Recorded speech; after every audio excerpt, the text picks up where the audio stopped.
BMW X6 was in something of a league of its own when it first went on sale. The body shape was very coupe-esque, but it looked as though it had been plonked on top of a big 4x4, and so the sports activity vehicle was born.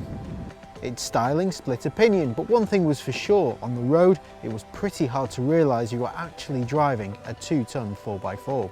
The styling is very Marmite, you'll either love it or hate it. Rather than a squared off boot, the rear slopes down in a 6 Series style.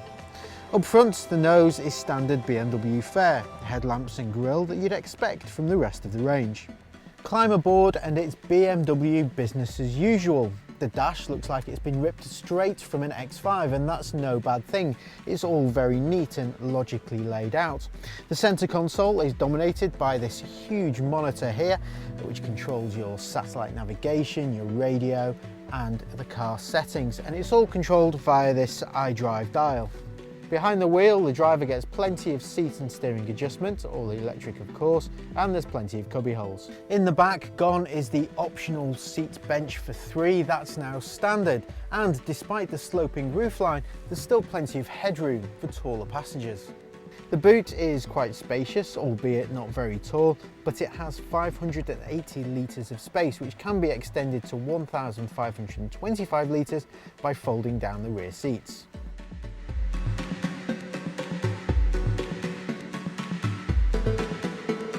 Now, what makes the X6 so unusual is the way it drives. You sit throne-like with a commanding view of the road, like you would in a normal large 4x4, but it actually drives like a normal road car.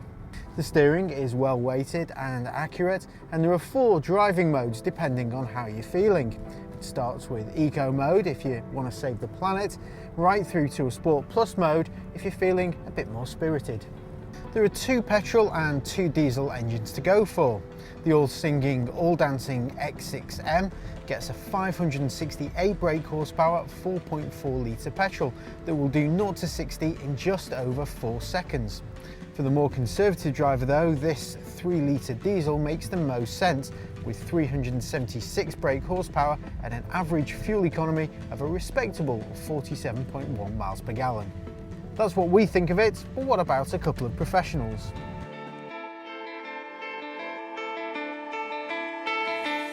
As a family man, this would be lovely. It just looks chunky, it looks solid, it looks like a proper BMW, a proper family car, a proper car. Real solid, real chunky, lovely. Behind the wheel, just fantastic. It just feels like a proper driver's car. The instrument panels are really nice, nicely laid out. You don't have to fiddle with every single button to find out how the sat-nav works. I've had a number of BMWs in my time, particularly the Mark 1 and the Mark 2 X5. Absolutely love the cars, and I've always hankered after one of these. Have to say, a bit disappointing really. Unfortunately, sitting in the car, I did find myself in very familiar territory. It just looks like the old X5, and I wasn't expecting that. It let me down a little bit, to be honest with you. I felt it was wanting something special.